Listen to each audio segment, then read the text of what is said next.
Here I am, back in Maya. I've got my scene up with my render view, and right now the only light in the scene is my fill light. You probably look at this and think, that looks a little bit dark. And you're right, but the fill light's job is not to provide real illumination for the scene, it's just to fill the scene with light. The technique we're going to be using borrows from an old design technique called three-point lighting. In three-point lighting, there are three types of lights: a fill light to fill the scene, a key light to cast the most important illumination, and then a backlight to provide edge lighting and some light bounce. We'll go through all of those and talk about how they're useful. So right now all I've got is this fill light, and it's providing general illumination to my scene. I'm going to pause my render just to make things easier for my computer, and I will set up a key light. For the key light, I am going to use another area light. Again, I'll scale it up just a tiny bit to make it easier to find. We'll move it up into the scene. This one I will call Key Light 01. Again, I'm acting on the assumption that even though this is called three-point lighting, I'm still going to need more than three lights. This light is going to become my principal shadow caster. I might make it just a touch bigger. That looks good. And I'm going to angle this in the direction I want the strongest light to be cast in my scene. Maybe I will put it like this. One trick that you can use is in the Panels menu. I can use this Look Through Selected command.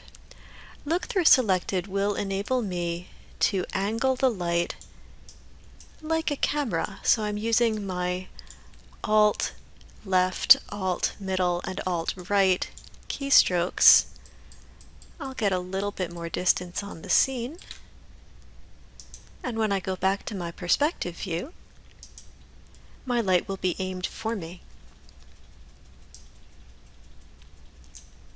Now I can turn my render back on. At first you won't see any difference at all because of course my exposure is too low. I'm going to start by turning my exposure up to a value of 10. And now you can start to see that I'm getting a strong directional shadow from this light. The scene still looks very gray.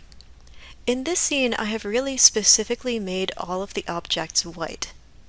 They are diffusing pure white light, so I should be able to get them to the point where their highlights, at least, become white. So for my key light, this looks a little flat. I'm going to go ahead and turn my exposure up to 12. That looks a little better. Let's see what 14 looks like. A little better still. Let's see what 16 looks like. 16 is too bright. Everything is becoming very washed out. Let's try 15. And that looks like a good, strong key light. So for my key light, all I can see is these nice bright white colors. My scene is still getting fill information from that fill light, and I'm getting strong directional shadows from that key. Now my scene is still rendering. See, it's still going down here, so I haven't seen the whole thing, but I've seen enough to know that this is probably going to be a good key light. So I will pause this video here, and when I get back I will talk about the backlight or the rim light.